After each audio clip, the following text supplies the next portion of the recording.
right, welcome to Monster Trees Live. My name is Sean McCammon. We're here with my outdoor education colleagues Al Woodhouse and Levi Moore.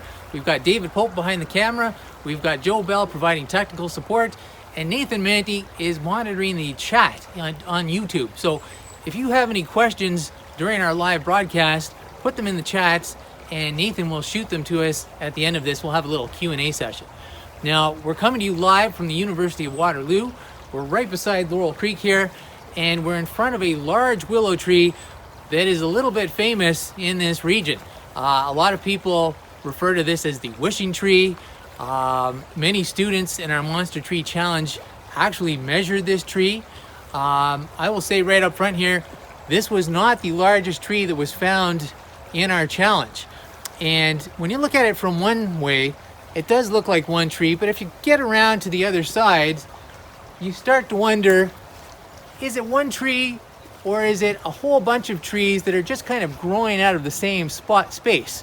And so a lot of students send in measurements of trees that kind of split off low to the ground, and we weren't sure how to recognize those trees. And so we did a little bit of research, and there's actually an international standard for measuring trees that says that you should measure the tree 1.4 meters above the ground, and if the tree has a single trunk at that height, you count it as one tree. If it splits off lower than that, then you should count it as multiple trees. And so the largest tree that was found in the Monster Tree Challenge was found by Avery and Adeline and Kyra at Woodland Park Public School in Mrs. Lovell's class. They found an elm tree that was 607 centimeters in circumference, a huge tree. We had another tree that split off below 1.4 meters that was found by students in Mr. Stewart's class at Sandhills Public School, and that one measured 688 centimeters, but it was kind of lower than the 1.4 meter cutoff. So we had kind of ended up with two different categories, but we didn't really care because really we just wanted students and teachers and families to get outside, learn some of the species of trees that grow near them, learn to identify some of those trees, and really just connect with nature that's around them every single day. And we had a lot of comments from students saying, we went out with my family into a forest we'd never been to before. We saw some monster trees, we measured them, and we received a lot of pictures as well, many of them showing families and students hugging big trees. And in a time of a pandemic where we require social distancing, there's no regulations about hugging a tree. So that was really neat to see.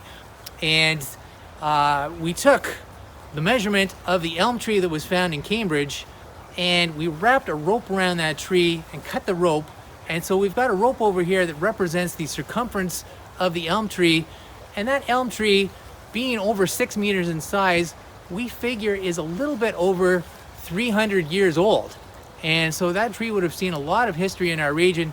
And Al Woodhouse is just going to walk us through a little bit of the history down this timeline of the 6 meter rope. So let's head over here.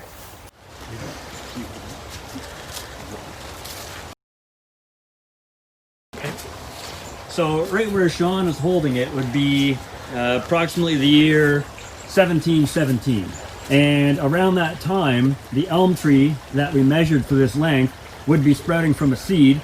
The Anishinaabe and the Haudenosaunee nations, they lived on the land and would have cultivated the land as part of the Great Lakes, in the Great Lakes region. The Neutral Nation, which once thrived in this area, they had already dissipated due to disease and some economic conditions. The Grand River Corridor, accessible by canoe, was considered an abundant hunting ground. So that's the year 1717. If we move forward, I'll just raise my voice here. The year 1784, the Haldimand Proclamation grants land to the Six Nations, or the Haudenosaunee Confederacy, in return for helping Britain during the American Revolution. The Haldimand Tract includes land 6 miles deep on either side of the Grand River.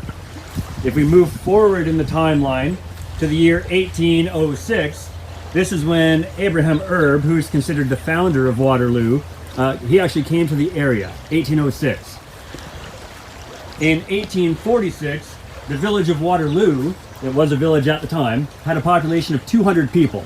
and Berlin, which is now Kitchener, had a population of 400 people.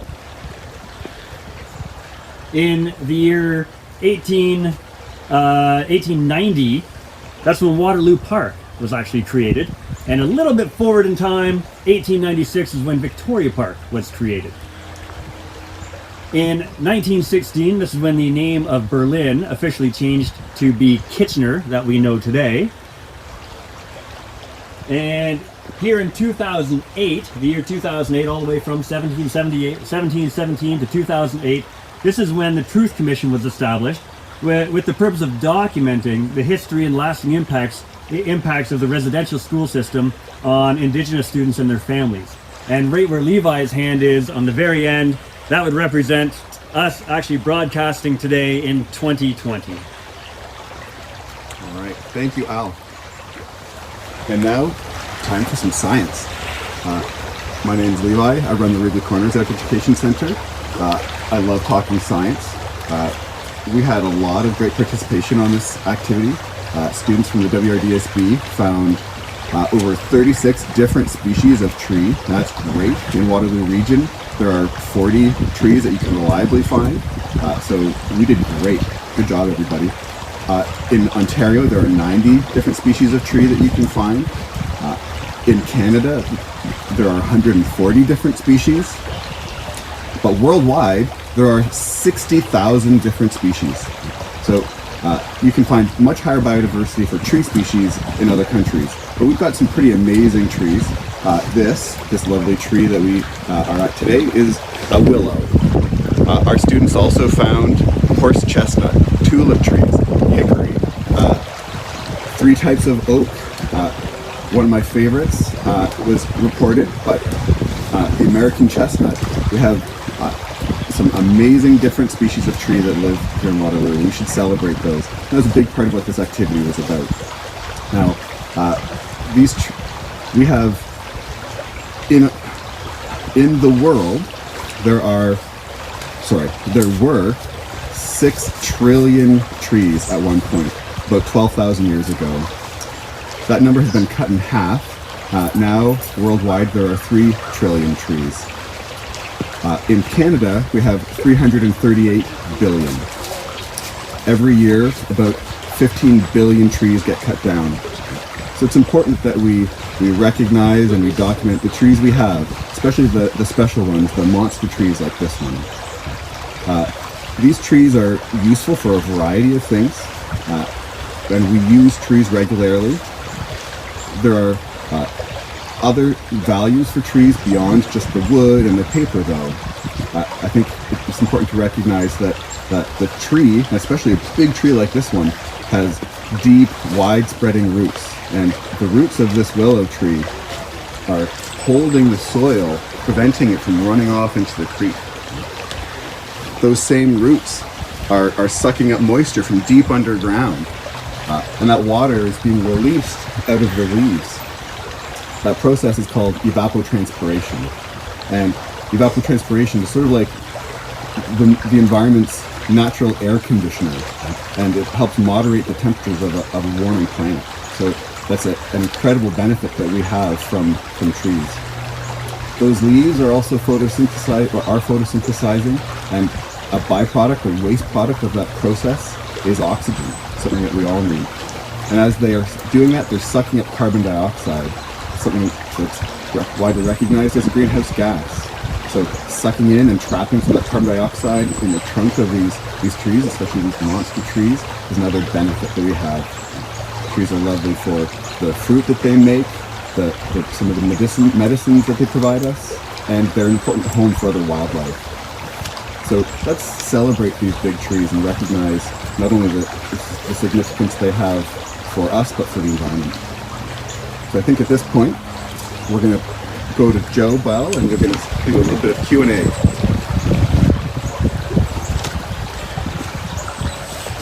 Good morning, everybody. Joe Bell from Outdoor Education.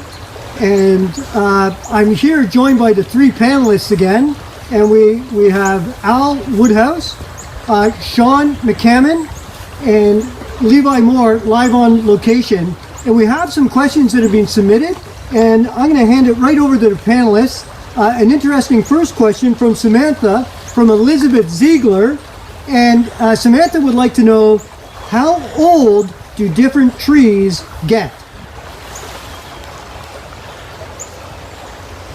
All right, so thank you for your question, Samantha. When we think about, the largest trees in our forest, our deciduous trees around here, sugar maples, beech, ash trees, they can all get to 300 years old. A lot of our conifers, like hemlock and pine, can get quite a bit older, some of them up to perhaps 800 years old. So different trees grow to different ages, and so depending on the species, might be a different age. This willow tree that we're standing beside, a fast growing tree, gets very big very fast. Even though it's one of the biggest trees measured in our Monster Tree Challenge, might only be 100 years old, whereas some of the skinnier hemlock trees that were measured might be 300 or 400 years old, but have a smaller diameter. Good question. Thank you, Samantha, for that question. Here is a question for each of our panelists. A question that have come in from several students, and they would like to know, what is your favorite tree? Let's start with Levi. Excellent. I love this question. My favorite tree is the American chestnut. It once was the most common tree in eastern North America. Billions and billions of individual trees. Unfortunately, a blight was introduced to North America, and all but a handful have since died. We have a few in Waterloo, and I'm really glad about that. So my favorite tree would be the American chestnut, partly because it once was so common and now it's quite rare. That's a tough question. It's hard to pick just one tree. I guess if I had to pick, I'd probably go with white pine tree. It's the provincial tree of Ontario. It really gets sculpted by the wind. You think of like Algonquin Park and Group of Seven paintings where you have these lone pine trees on a rocky shore with the branches all sculpted in the direction that the wind blows. So I'm going to go white pine. Al? That's a good answer. I'm going to go with sugar maple. It has an incredible natural history in its in Waterloo region, but also a really important personal history. Because we have a really large maple syrup production community, and if you're driving out in the country at all, you'll see any woodlot, any forest is probably full of sugar maples that somebody's tapping in the spring for maple syrup. I've a lot of close connections with the sugar maple. So although I appreciate the chestnut, and I love the white pine also, I'm going to go with sugar maple. Joe? Thank you for those answers from the panelists, and great information. Sean, thank you for sharing and reminding us of what our provincial tree is in the province of Ontario. I'm going to go live to the chat right now because we have some questions that are coming in live from our students that are watching both from our digital learning program and in our schools right now. So I'm going to bring this one, bring a couple together here. And one of them is, I'm going to combine it because we have Shashwat, we have Montesnare, and we also have ARPA, and from several schools coming together wanting to know basically what is the biggest tree in the world, and roughly what would be the size and type of that tree. Let's see if any of our panelists can take a stab at this one. Thank you. Well, I mean, the largest tree in the world is the giant sequoia tree that grows in California. Those trees can get 80 meters tall. I think like 1,000 years old. I think there was a famous one. I don't know if it just died or whether it's still standing. It was called General Sherman. I'm not sure if that was the largest tree in the world or that's just one of just a famous sequoia. I know there's a famous park in California where you can drive through some of these old sequoia trees that have been cut down. You can drive through their stumps. So The sequoia is the largest. I know it gets about 80 meters tall. I don't know how much that would weigh or what the volume or that would be, but 52,000 cubic feet. Say that again. did you just Google that? Somewhere locked upstairs. 52,000 cubic feet is the volume for General Sherman. So that is a truly epic tree. I don't. All right. Good stuff, Levi. Good question. Tough question. Next. Absolutely. We have questions now coming in, fast and furious, which is great. And we have a question coming from Jillian in grade 3 from Central Public School. Wants to know what type of tree has the strongest bark. What type of... Al's going to handle that. Oh my goodness, I have no idea. I have no idea what that is. That's a wonderful question. One of the things as outdoor environmental education specialist that I personally love is every day students ask me a question that I've never thought of to try to look up the answer before. And that's the question for my day today. Al, what's the strongest wood?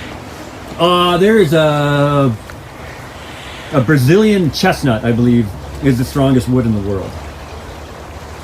Yeah. Somebody can fact check that, but I'm pretty sure that's what it is. Brazilian chestnut. African purple heart.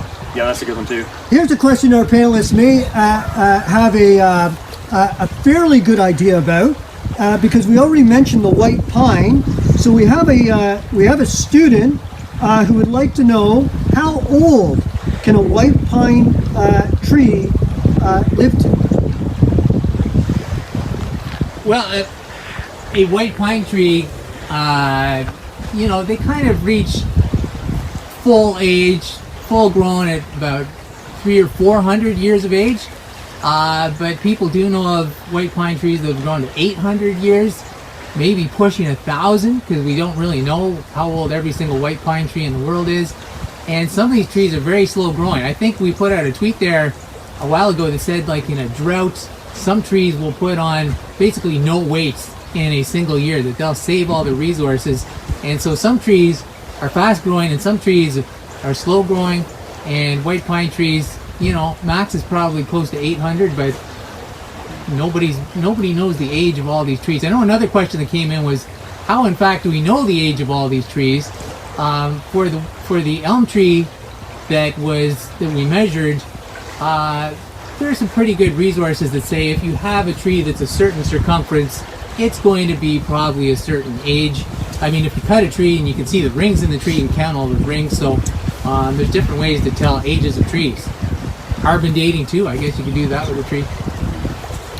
Probably the oldest tree in Ontario is the white cedar, and there are white cedars that are clinging to the Niagara escarpment that might only be like the width of your arm, and yet several thousand years old. So if you're looking for the oldest tree locally, probably should look along the escarpment and look at the white cedar. Wow, we're learning about the white pine and we're learning about the white cedar. These are just great areas for you to branch out in your class and research and learn some new information about these beautiful living pieces of our history and our environment. We have two more questions. One question is from Bryson from King Edward, and he is wondering which outdoor education center has the biggest monster tree. That's probably Lower Creek. Okay, that's probably Lower Creek. You guys have some massive maples together. I don't know.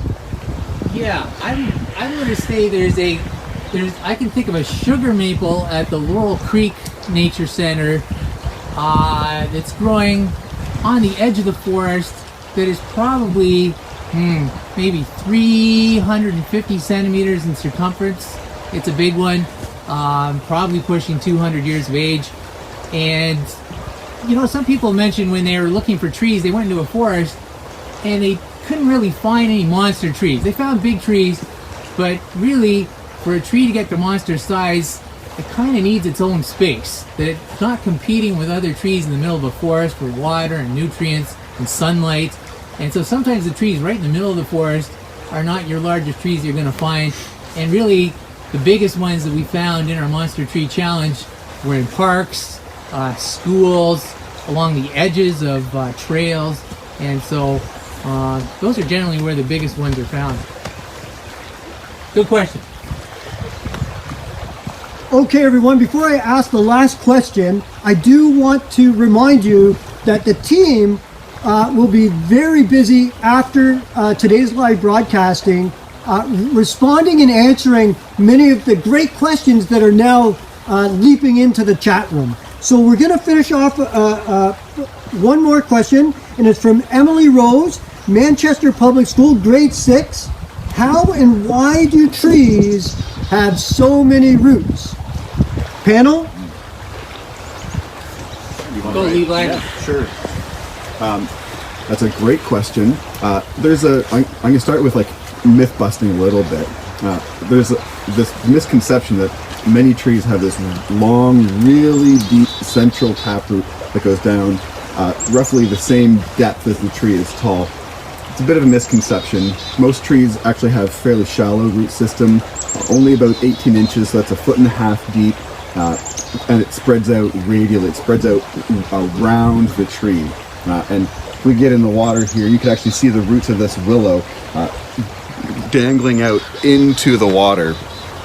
So the trees have lots and lots and lots of roots, a couple big ones near the base, and then they very quickly get smaller and finer, and it's those fine little roots that are gripping the soil like tiny little fingers, and those fine tiny roots that are sucking up the nutrients and sucking up the water out of the ground. I hope that answers your question. Anybody want to contribute? No, that was good. Thanks, Levi. I know we had some audio issues at the start of our broadcast, and so I thought I'd just recap here. The largest tree that was found that had a single trunk was found by students at Woodland Park Public School in Mrs. Lovell's class. Avery and Kyra and Adeline, they found that tree. I think their principal, Mrs. Guy, was in on that as well. And the largest tree that we found that had multiple trunks splitting out below 1.4 meters, which is kind of the international standard. That was found by students at Sandhills Public School in Mr. Stewart's class. That measured 688 centimeters in circumference, a little bit below the 1.4 meter mark. We had over 400 submissions to our Monster Tree Challenge, and there were a lot coming in at the end. And so we said we were only going to do this for 4 weeks, but we're going to leave that open. If you are out with your family on a weekend and you see a big tree, if you want to measure that tree, its circumference, and take a picture of it, upload that to our website, and if we're impressed by that, we'll put that out on our social media and just share that with the world. So thank you very much for participating in our challenge. Thank you very much to all of you for tuning in today. We're going to have future events like this where we're live and future citizen science projects coming up. So thank you very much for tuning in, and we'll see you at the next one.